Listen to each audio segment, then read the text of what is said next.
ചെറിയൊരു സംഭവം പറയുകയാണ്. സംഭവം ചെറുതാണെങ്കിലും അതിൻ്റെ ആശയവും അർത്ഥവും വളരെ വലുതാണ്. ഒരു വീട്ടിൽ ഉപ്പയും മക്കളും വളരെ സൗഹൃദത്തോടു കൂടി കഴിയുകയായിരുന്നു. അതിനിടയിൽ അവർക്കിടയിൽ എന്തോ ചെറിയ പ്രശ്നമുണ്ടായി. അങ്ങനെ ആ പ്രശ്നം വലുതായി. ഉപ്പയും മക്കളും ഭയങ്കര പ്രശ്നത്തിലായി മാറി. പിന്നീട് ആ ഉപ്പയെ വീട്ടിൽ നിന്നും അടിച്ച് പുറത്താക്കി.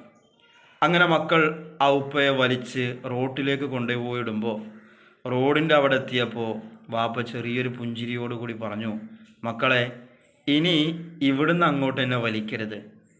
ആ സമയത്ത് അത്ഭുതത്തോടുകൂടി മക്കൾ ചോദിച്ചു, ഇതുവരെ വലിച്ചപ്പോൾ നിങ്ങളൊന്നും പറഞ്ഞില്ലല്ലോ, റോട്ടിലേക്ക് എത്തിയപ്പോൾ നിങ്ങൾ ഇനി ഇവിടുന്ന് അങ്ങോട്ട് വലിക്കരുത് എന്നൊരു പുഞ്ചിരിയോടുകൂടി പറയാനുണ്ടായ കാരണം എന്താണെന്ന് ചോദിച്ചപ്പോൾ ആ വാപ്പ പറഞ്ഞ വാക്കുകൾ വളരെ അത്ഭുതകരമായിരുന്നു. വാപ്പ പറഞ്ഞു, ഞാൻ എൻ്റെ പിതാവിനെ ഇതുപോലെ ആക്രമിച്ചിട്ടുണ്ട്. എന്നിട്ട് എൻ്റെ പിതാവിനെ ഞാൻ വലിച്ചത് എൻ്റെ വീടിൻ്റെ ഉമ്മറപ്പടി വരെയായിരുന്നു എന്ന്. നിങ്ങൾ എന്നെ വലിച്ചത് റോഡ് വരെയാണ്. ഞാൻ ഓർത്തുപോയത് ഇനി നിങ്ങളെ മക്കൾ വലിക്കുന്നത് എത്ര ദൂരത്തേക്കാണ് എന്നാലോചിച്ചിട്ടാണ്. നമുക്കറിയാം, മാതാപിതാക്കളെ നാം ഉപദ്രവിച്ചാൽ അതിനുള്ള ഒരു ശിക്ഷ ദുനിയാവിൽ നിന്ന് തന്നെ അനുഭവിക്കും.